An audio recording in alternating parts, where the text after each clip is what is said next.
لا إله إلا الله محمد رسول الله لا إله إلا الله محمد رسول الله کیونکہ وہ جھوٹ بولتا ہے، کہتا ہے بخاری میں نہیں ہے۔ میں نے کہا تو بتا دے، کہتا جی امام بخاری رحمۃ اللہ علیہ 5 حدیثیں لائے ہیں نبی پاک رفع دین کرنے کی۔ میں نے کہا میں نے بھی مانتا ہوں، اسے ثابت کیسے ہوگا؟ کہتا ہے جب 5 مرتبہ حدیثیں لائے رفع دین کیا تھا تم کیوں نہیں مانتے؟ میں کہتا ہوں بخاری 4 حدیثیں لایا، حضور نے کھڑے ہو کر پیشاب کیا تھا، تو بیٹھ کر کیوں کرتا ہے؟ نہیں سمجھے؟ بخاری کتنی حدیثیں لائے رفع دین کرنے کی؟ 5، اور کھڑے ہو کر پیشاب کرنے کتنی لائے؟ بولو نا۔ میں نے کہا تو پیشاب کھڑے ہو کر کرتا ہے بیٹھ کے؟ کہتا ہے بیٹھ کے۔ میں نے کہا بخاری نے بیٹھ کر پیشاب کرنے کی حدیث ایک بھی نہیں لائی، تو ہمیں کہتا ہے کہ جی رفع دین کی 5 لائے ہیں اور رفع دین کرنے کی ایک بھی نہیں لائے۔ میں کہتا ہوں امام بخاری کھڑے ہو کر پیشاب کرنے کی حدیث 4 لائے ہیں اور بیٹھ کر کرنے کی ایک بھی نہیں لائے۔ مجھے کہتا ہے بخاری میں نہیں ہے تو بیٹھ کر کرنے کی ترمذی میں تو ہے نا۔ میں نے کہا رفع دین چھوڑنے کی بخاری میں نہیں ہے تو ترمذی میں تو ہے نا۔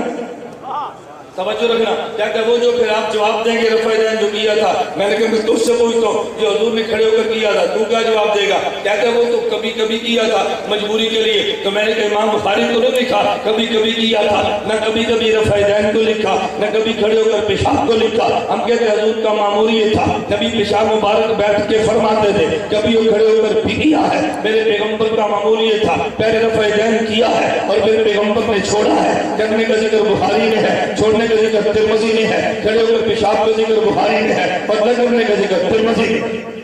میں نے کہا دلیل تیری کیسے بن گئی ہے؟ ہمیں بھی بتا تو صحیح نا۔ اچھا یہ بتاؤ مسئلے کو سمجھنا، ہم کیا کہتے ہیں حضور پاک نے رفع دین کیا تھا یا نہیں؟ بولو کیا کہتے ہیں؟ کیا۔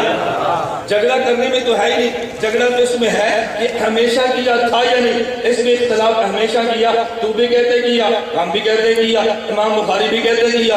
اس میں کون سا اختلاف؟ اختلاف یہ تھا ہمیشہ کیا ہے یا ہمیشہ نہیں کیا۔ میں کہتے تو ہمیشہ نہیں کیا، تو کہتے ہمیشہ کیا۔ بخاری میں ایک حدیث پیش کر دے نبی نے ہمیشہ کیا، تیری حدیث تو بخاری میں نہیں ہے۔ اگر یہاں کوئی عالم غلط بیٹھا ہو، اگر لوگوں کو نہیں بیٹھا، کوئی ان کی محبت کرنے والا بیٹھا ہو، پیچھے فون اپنے مولوی کو کرو، بھئی ہماری مسجد میں حنفیوں کا وکیل آیا ہے اور وہ کہہ رہا ہے بخاری میں حدیث پیش کر دو، نبی نے ہمیشہ کیا ہے، تاکہ مجھے پتا تو چلے کہ تم نے چٹ دی ہے کہ نہیں۔ ابھی تم نے چٹ نہیں دینی، تم نے پیش بھی نہیں کرنی، اور کل صبح تم سے پوچھے، یہی حافظ اسحاق پوچھے، مفتی رشید پوچھے، پھر رات کو تم نے چٹ کیوں نہیں لکھی؟ آپ نے کہنا مہمان تھے، ہم نے مہمان سمجھ کر حیا کیا، تو پھر بعد میں جانے پر تو بے حیا نہیں بننا چاہیے نا۔